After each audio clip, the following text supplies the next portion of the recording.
Cehennem yanıyor. Ataşın senin cehennemin olacak.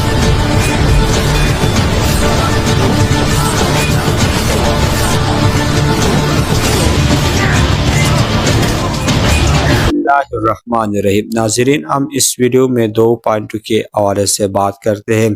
सबसे पहले कि उस्मान गजी और कराची बे के हवाले से, जबकि दूसरी तरफ टेलर के मुताबिक नए मालूमात के हवाले से बात करते हैं। इस मुख्तसर वीडियो को देखने के लिए सबसे पहले इस वीडियो को लाइक करें, चैनल को सब्सक्राइब करें। हम अपनी पहली बात की तरफ आते हैं कि कराची बे और उस्मान गजी के हवाले से बात करते हैं।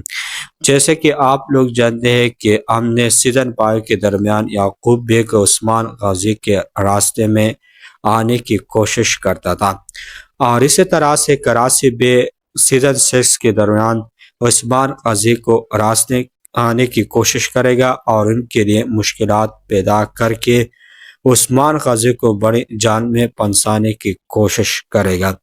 और इसी तरह हम दूसरे पॉइंट की तरफ आते हैं कि नए टेलर के हवाले से बात करते हैं। नए टेलर के मुताबिक सबसे पहले बला खातून और उस्मान गजी दौड़ने की कोशिश करता है, जबकि दूसरी बात की तरफ आते हैं कि बेगन खातून और यूसुफ कराची बे के लिए उस्मान गजी की कबीले में जासूसी करने की कोशिश करेगा। और इसी तरह से बेगन खातून दूसरी तरफ में फातिमा का रिश्ता उस्मान गजी की से मानने की कोशिश करता है ताकि मैं उस्मान गजी की ताकत को हासिल करूं। और इसी तरह से अजहर खातून और बिहान बे फातिमा खातून का रिश्ता उस्मान गजी से लेगा, ताकि क्या ही फातिमा का रिश्ता अजहर खातून लेगा या नहीं। तो हो सकते है कि उस्मान गजी इनका रिश्ता फातिमा खातून से करेगा।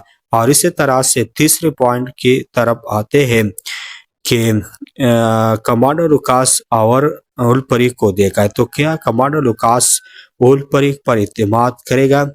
कि टेलर में उन्होंने कहा कि आपको काई कबीले का और रास्ता मालूम है, तो हो सकता है कि उलपरी का इस्तेमाल करके उस्मान गजी के खिलाफ एक जाल बचाने की कोशिश करेगा। और सबसे अहम पॉइंट की तरफ आते हैं कि क्या यानी अलाउद्दीन बे की शहादत हो गई है या नहीं। तो ये कमांडो लुकास के एक चाल है, और अलाउद्दीन बे की शहादत नहीं हो गई है, बल्कि उस्मान गजी को फंसाने की एक चाल है।